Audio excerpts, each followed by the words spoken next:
Ó Mãe Santíssima, intercedei por nós para que possamos bem compreender os ensinamentos de vosso Divino Filho, nosso Senhor e Salvador Jesus Cristo, e as explicações dos pais da Igreja.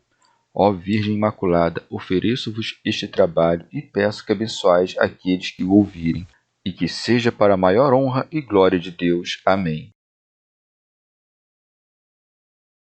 Senhor onipotente, purificai o meu coração e os meus lábios. Vós, que purificastes os lábios do profeta Isaías com carvão em brasa, e dignai-vos, por tal modo, purificar-me com a vossa misericórdia, para que possa dignamente anunciar o vosso santo Evangelho. Por Jesus Cristo, nosso Senhor. Amém. Senhor, abençoai-me. Que o Senhor resida no meu coração e nos meus lábios, para que anuncie digna e convenientemente o seu Evangelho. Amém. Evangelho de Nosso Senhor Jesus Cristo, segundo São Mateus. Hipocrisia e vaidade dos escribas e dos fariseus. Jesus então dirigiu-se às multidões e aos seus discípulos. Os escribas e os fariseus estão sentados na cátedra de Moisés. Portanto, fazei e observar tudo quanto vos disserem. Mas não imiteis suas ações, pois dizem, mas não fazem. Amarram fardos pesados e os põem sobre os ombros dos homens, mas eles mesmos nem com o dedo se dispõem a movê-los. Praticam todas as suas ações com o fim de serem vistos pelos homens. Com efeito, usam largos filactérios e longas franjas nas vestes. Gostam do lugar de honra nos banquetes, dos primeiros assentos nas sinagogas, de receber as saudações nas praças públicas e de que os homens lhes chamem Rabi. Quanto a vós, não permitais que vos chamem Rabi, pois um só é o vosso mestre, e todos vós sois irmãos. A ninguém na terra chameis Pai, pois só tendes o Pai Celeste. Não permitais que vos chamem guias, pois um só é vosso guia, Cristo. Antes, o maior dentre vós será aquele que vos serve. Aquele que se exaltar será humilhado, e aquele que se humilhar será exaltado. Comentários dos Pais da Igreja. Pseudo Crisóstomo. Depois que o Senhor tinha humilhado os sacerdotes com sua resposta, também fez conhecer a incorrigível condição deles. Assim como os clérigos, se agem mal, já não se podem emendar, os leigos, quando pecam, emendam-se facilmente. Por isso, direciona seus sermões aos apóstolos e ao povo. Jesus então dirigiu-se às multidões e aos seus discípulos. É, pois, infrutuosa a palavra quando, por meio dela, alguns são confundidos e outros não são ensinados. Orígenes. Os discípulos de Cristo são melhores que as demais turbas, e descobrirás que nas igrejas os que se aproximam com mais afeto do Verbo Divino são discípulos de Cristo, ao passo que os outros são seu povo. Às vezes, diz certas coisas somente aos seus discípulos, outras vezes diz algumas coisas tanto à multidão quanto aos discípulos, como são as que seguem. Os escribas e fariseus estão sentados na cátedra de Moisés. Os que professam a lei de Moisés e se gloriam de interpretá-la são os que se sentam sobre sua cátedra, e os que não se separam da letra da lei são chamados escribas. Aqueles que, dando a entender que sabem algo a mais e separam a si mesmos dos demais como se fossem melhores, chamam-se fariseus, que quer dizer separados. Os que compreendem e expõem os escritos de Moisés segundo a virtude espiritual se sentam, em verdade, sobre a cátedra de Moisés, mas não são escribas nem fariseus, e sim melhores que estes, são discípulos amados de Cristo. Portanto, depois da vinda de Cristo, sentam-se sobre a cátedra da Igreja, que é a cátedra de Cristo. Pseudo Crisóstomo. Deve observar-se como se senta cada qual sobre a cátedra, porque não é a cátedra que faz o sacerdote, mas o sacerdote é quem faz a cátedra. O lugar não santifica o homem, mas o homem santifica o lugar. Por isso, no sacerdócio, um mau sacerdote obterá um crime, e não uma dignidade. São João Crisóstomo. para que ninguém diga que se tornou indolente para agir porque o doutor é mau, destrói essa ocasião quando acrescenta: portanto, fazei e observai tudo quanto vos disserem. Porque não dizem coisa alguma de si mesmos, mas falam coisas de Deus, que publicou sua lei por meio de Moisés. E observa com quanta honra fala de Moisés, manifestando a concórdia com o que se diz no Antigo Testamento. Orígenes. Se os escribas e fariseus que se sentam sobre a cátedra de Moisés são os doutores dos judeus que ensinam segundo a letra os preceitos da lei, como é que o Senhor nos manda fazer o que estes nos ordenam, já que os Atos proíbem os fiéis, no livro dos Atos, de viver segundo a letra da lei? Mas aqueles a ensinam segundo a letra, desconhecendo a lei em seu sentido espiritual. O que nos dizem, pois, a partir da lei, fazemo-lo e observamo-lo compreendendo seu sentido, e não agindo de modo algum como eles agem.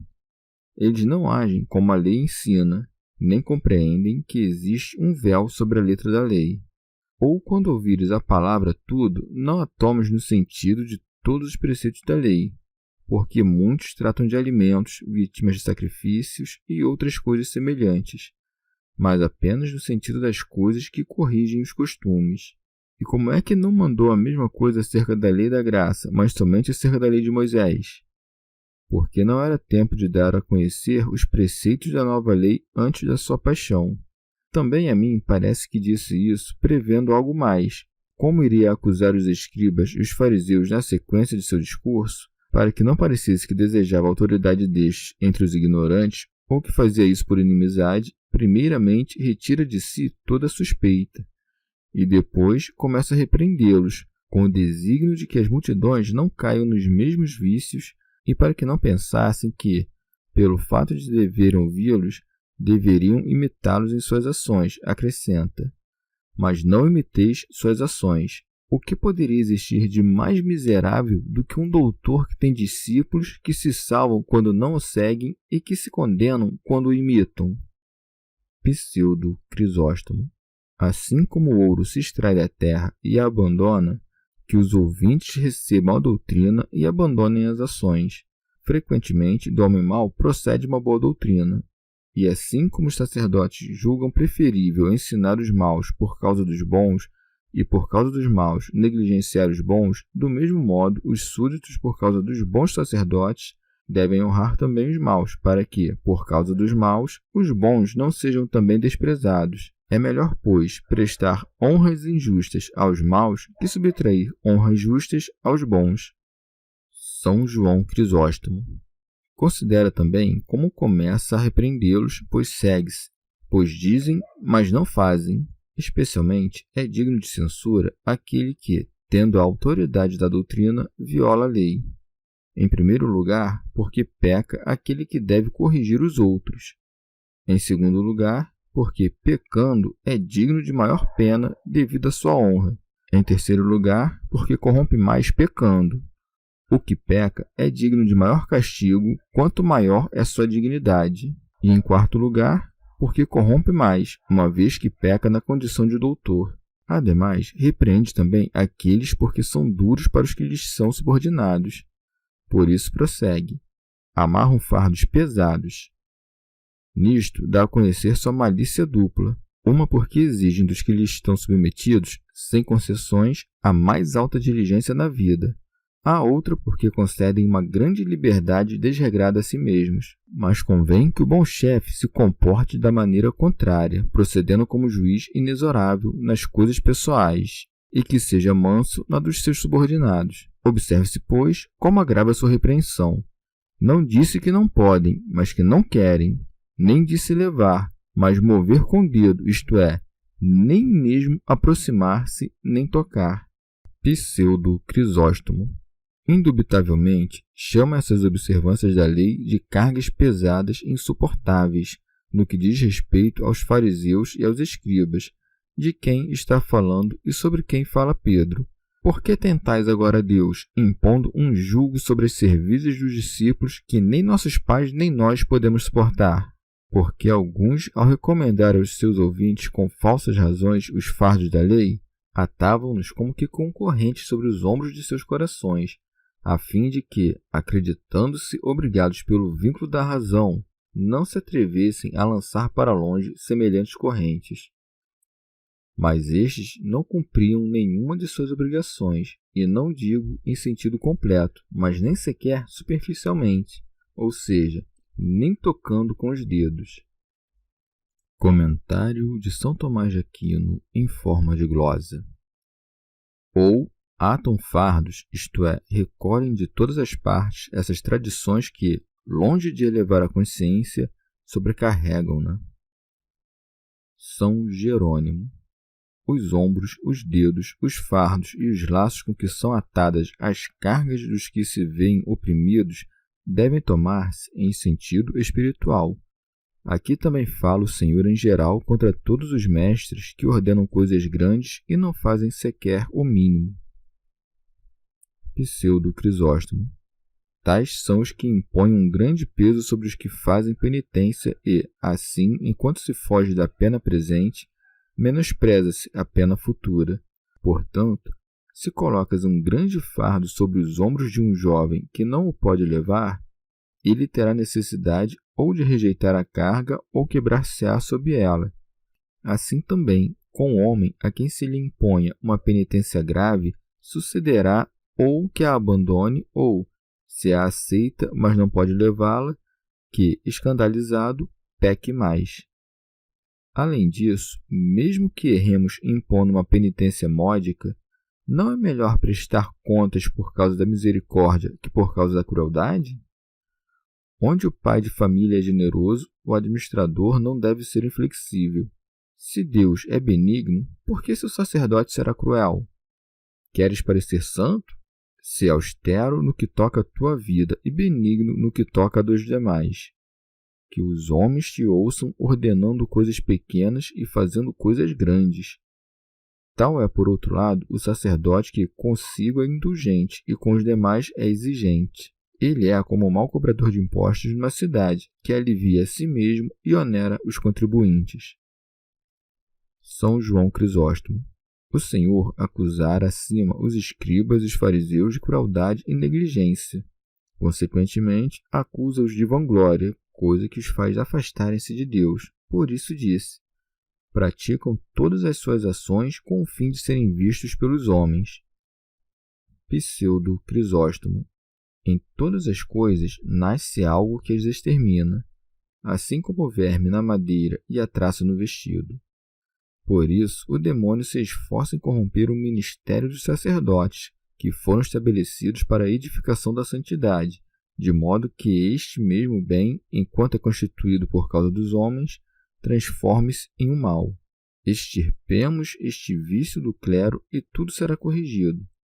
Daí se depreende que dificilmente os clérigos que pecam fazem penitência. E o Senhor quer manifestar nisto a razão pela qual não podiam crer em Cristo, isto é, porque fazem tudo para serem vistos pelos homens. É impossível, pois, que creiam em Jesus Cristo quando quem prega as coisas do céu deseja unicamente a glória terrena dos homens. Li que alguns interpretam este lugar do seguinte modo: sobre a cadeira, isto é, segundo a honra e o grau que esteve Moisés, foram constituídos indignamente os escribas e fariseus. Pregam a doutrina que anunciava o Cristo que havia de vir, mas eles não o recebiam quando estava presente. Por isso, exorta o povo a escutar a lei que pregavam, ou seja, a crer em Cristo anunciado pela lei, e a não imitar os escribas e os fariseus, que eram incrédulos. E explicou a razão pela qual pregavam, a partir da lei, que Cristo havia de vir e não acreditavam nele, ou seja, porque faziam todas as suas obras a fim de serem vistos pelos homens. Não pregavam que Cristo viria por desejo de sua vinda, mas para que fossem vistos pelos homens como sendo doutores da lei. Orígenes. Fazem suas boas obras com o fim de serem vistos pelos homens, aceitando visivelmente a circuncisão, retirando visivelmente os fermentos corporais de sua casa e fazendo tudo de maneira semelhante. Os discípulos de Cristo cumprem a lei em segredo, como que conforme disse o apóstolo, sendo judeus no interior. São João Crisóstomo. observa que os repreende com certa intenção, porque não diz simplesmente que fazem suas obras para serem vistas pelos homens, mas acrescenta todas. E depois demonstra que não se vangloriam tão pouco de grandes coisas, mas sim de algumas de pouca importância. Por isso acrescenta: com efeito, usam largos filactérios e longas franjas nas vestes. São Jerônimo. Portanto, como o Senhor tinha dado os mandamentos da lei por meio de Moisés, cumpriu-os até o extremo, como dizia o Deuteronômio. Estas palavras, atá-las-ás à tua mão como um sinal, elas estarão como um frontal diante dos teus olhos. Isto quer dizer que meus preceitos estejam em tua mão para cumpri-los com tuas obras, estejam diante de teus olhos para que medites neles de dia e de noite. Os fariseus, interpretando isto no mau sentido, escreviam em pergaminho o decálogo de Moisés, ou seja, os 10 preceitos da lei, levando-os pregados e fixados na frente, formando com eles uma espécie de coroa, de modo que sempre os tinham diante dos seus olhos. Também mandara a Moisés que fizessem nas 4 pontas de seus mantos franjas de jacinto, como distintivo do povo de Israel, para que, assim como se distinguiam em seus corpos dos gentios por meio da circuncisão, que era um sinal judaico, assim também o vestido deveria trazer alguma diferença. Mas os mestres, como supersticiosos, desejando captar a atenção dos demais e ambicionando obter lucro das mulherzinhas, faziam grandes franjas e atavam nelas espinhas agudíssimas, para que, ao andar e sentar, se ferissem, e com este abalo fossem como que trazidos à força ao ministério do serviço de Deus. Chamavam aquela espécie de distintivo de filactérias do decálogo. São tábuas onde estão escritos os nomes dos juízes, isto é, conservadoras, porque todos os que possuem conservam-nas para defender-se e protegerem-se a si mesmos. Não entendiam os fariseus que deviam levar estes preceitos no coração, não nos corpos. Sobre outro aspecto, também os armários e as arcas contêm livros, mas não conhecimento de Deus. Pseudo Crisóstomo. Imitando o exemplo destes, existem muitos que, até hoje, inventam nomes hebreus de anjos, escrevem-nos e atam-nos para que pareçam temíveis aos que não entendem. Outros levam pendurado ao pescoço algo escrito do Evangelho, mas não se lê todos os dias o Evangelho na igreja para que seja ouvido por todos? Como os evangelhos suspensos no pescoço podem salvar aquele a quem nada aproveita quando os tem postos em seus ouvidos? Ademais, onde estará a força do evangelho? Nas figuras das letras ou na inteligência do seu sentido? Se está nas figuras, fizeram bem levando-o pendurado no pescoço, mas se está no entendimento, mais aproveitará se for levado no coração do que suspenso no pescoço. Outros expõem esta mesma passagem concentrando-se no fato de que ampliavam seus discursos ocupando-se do modo pela qual observavam a lei, como se fossem filactérios, isto é, como conservadores da salvação. E assim, neste sentido, era como pregavam ao povo com assiduidade. As franjas formosas de seus mantos significavam as excelências de seus mandamentos. São Jerônimo.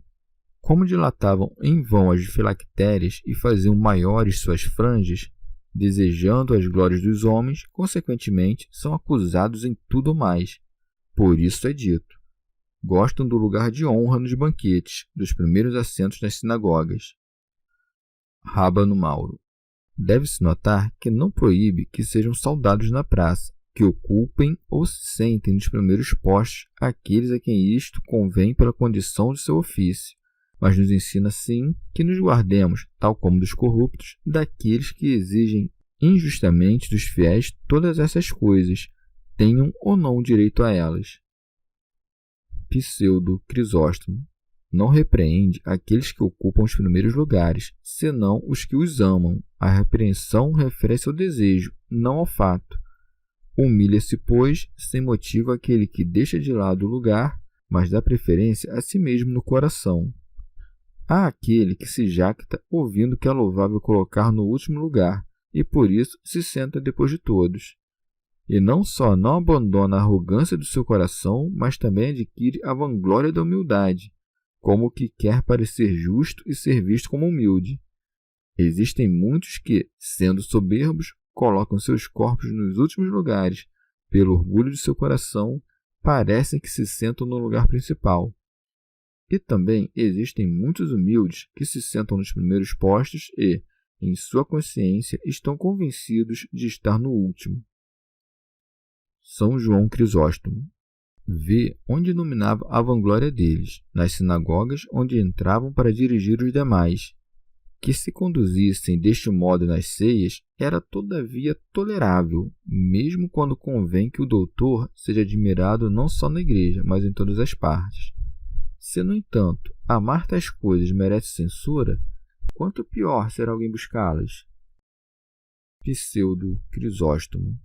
Também amam as primeiras saudações não só segundo o tempo, para que os saudemos primeiro, mas também segundo a palavra, para que, gritando, digamos, salve, Rabi. Segundo o corpo, para que, com a cabeça inclinada, nos curvemos. Segundo lugar, para que os saudemos em público. Por isso diz, de receber as saudações nas praças públicas. Rábano Mauro. Mesmo quando, neste ponto, não estão isentos de culpabilidade todos aqueles que se misturam nas disputas do foro e ambicionam sentar-se na cátedra de Moisés e serem chamados por todos de Rabi. Pseudo Crisóstomo. Ou seja, querem ser chamados mesmo que não o sejam, ambicionam o nome, mas negligenciam os deveres. Orígenes. Na Igreja de Cristo também se encontram os que desejam os primeiros postos das mesas para fazerem-se diáconos, portanto, ambicionam tomar os primeiros lugares daqueles que se chamam presbíteros, e outros trabalham para que os homens lhes chamem de bispos, isto é, Rabi. Mas o discípulo de Cristo deseja os primeiros postos nas ceias espirituais para comer os melhores alimentos espirituais. Deseja também, quando os apóstolos se sentarem sobre os 12 tronos, ocupar os primeiros lugares, apressando-se em oferecer-se pelas boas ações como dignos desses postos.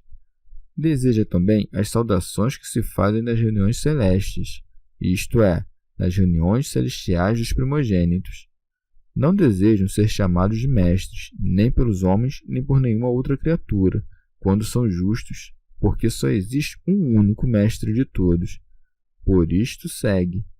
Quanto a vós, não permitais que vos chamem Rabi. São João Crisóstomo.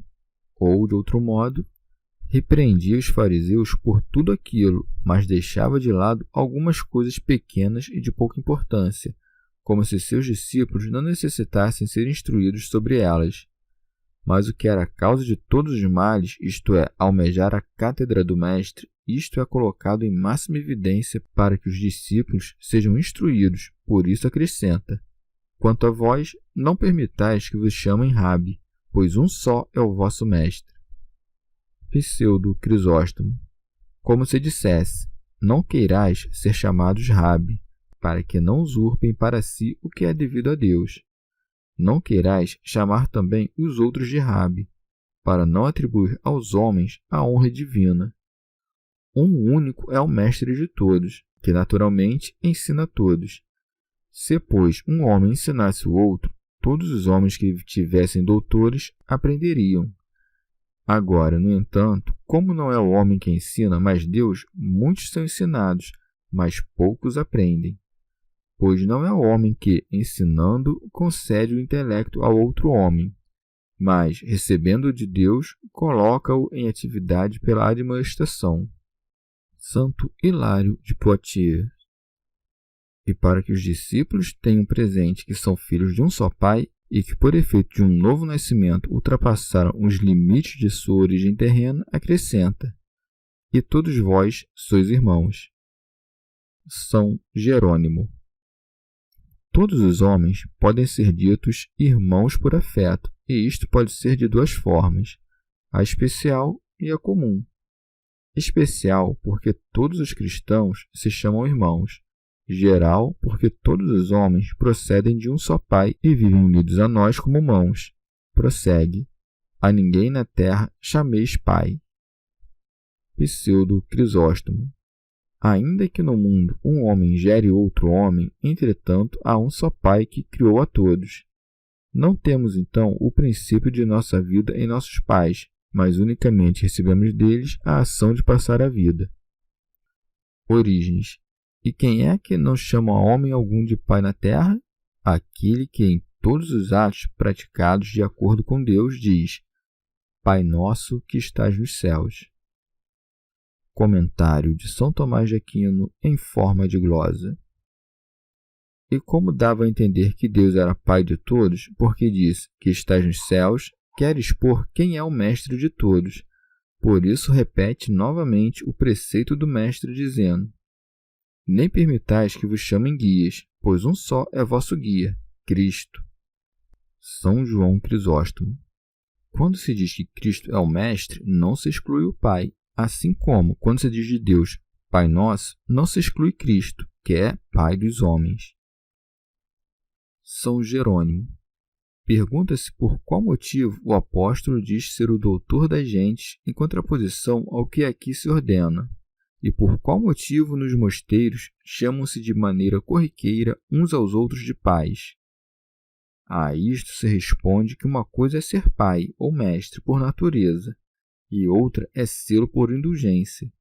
Se chamamos um homem de pai, dispensamos esta honra em razão de sua idade, e com isso não confessamos que seja o autor da nossa vida. Também é chamado mestre aquele que está em união com o verdadeiro mestre.